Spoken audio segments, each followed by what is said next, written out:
Okay, guys, taking a look at the second part of the homework where we have to create the general ledger for the transactions that we had on the first part. I'll go back through the journal entries as they're listed and put them in the general ledger. So, first entry we have an issuance of common stock for $2,000. So we got $2,000 in cash. I'm gonna put a one right here to signify this is one. So $2,000 in cash. We're gonna come over here. We got $2,000 because we issued stock. That's journal entry one. And this is how it will look in your general ledger. So for entry two, purchase sewing equipment on a note. So we're gonna debit our equipment for $1,700. That's an ugly comma. And then we did it on account. So we need our notes payable. Left that one out.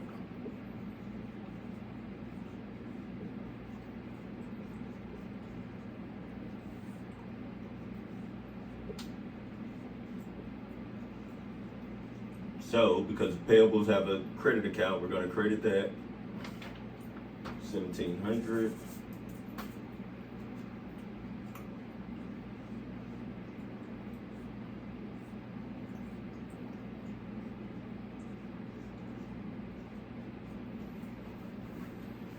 Pay rent for 500. So we pay rent by cash. So what we're going to do is on journal entry 3, we have to come here and put a credit into this cash account of 500 for 2, and then we have rent. We would have debited it, so we got 500. Okay. Journal entry 4 for March 7th. Martha placed the order. Per the book, you don't have a transaction for this entry. I know in the last video I did the AR entry. That's how I would look at it from an accounting standpoint. You don't have to look at it from that standpoint. Because what ends up happening is it flushes anyway, because I think on the 25th, no, not on the 25th, on the 15th, we gave Martha those dresses. So if you think about it, we would only had a receivable for 8 days in which it didn't cross month over month. So if you look at the financial statements for the month, it would have been a zero sum game. So we don't have to record the one for March 7th. On March 12th, we purchased sewing supplies on account. So what we're going to do is we're going to come over here. We're going to debit our, and this is 2. That's 2. This is 3. So this will be journal entry number 4. 120. We did it on account. So AP is going to come here and be 120, and that's number 4. Number 5, we delivered the dresses to Martha. We received our $700 cash, so we'll come here for 5. We got our $700 cash from Martha. We also got revenue, which has a credit balance of $700. Okay.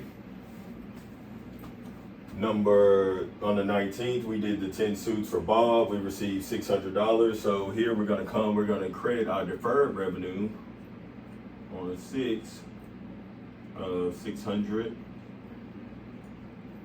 because we received the cash up front. So we got $600 here.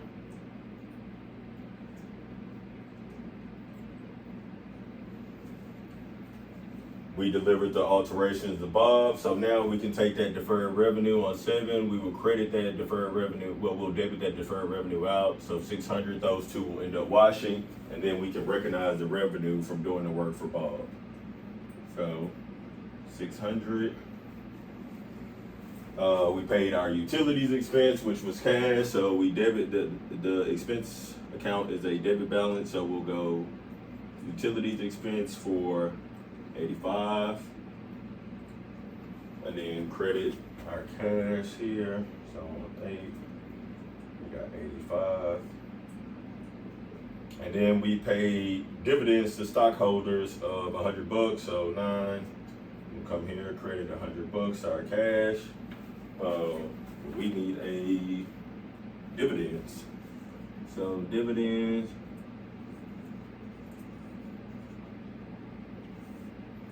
Has a debit balance balance, $100. So, only thing you want to do to end this off in your general ledger is to total these balances up. For cash, it'll be a lot of different transactions. I usually go transaction by transaction. So we have 2,000 here as our balance. Then we paid out, so then we have 1,500 because we subtracted this 500. We come here, we add 700. That's going to be 2,200. This is a running balance as of each transaction, right? So we got 2,200. The next transaction, I'll put a plus here so you guys will know, and then minus is here so you guys will know how to get to your balance. We got 2,800, and then we're gonna come here. We're gonna subtract out $85 because that's what we paid out. So we got 2,715, and then here we got 2,615. Should be our ending balance. Here, our ending balance in equipment is a $1,700 debit balance. Our supplies balance is $120. That's ended out. Notes payable, $1,700. Rent expense is $500. Utility expense is $85. Common stock balance is $2,000. Not a lot of stuff going on here.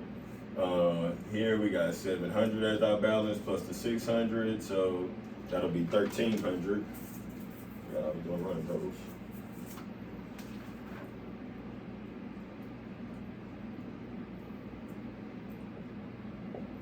AP, we got a credit balance of $120. And then dividends, we have a debit balance of $100.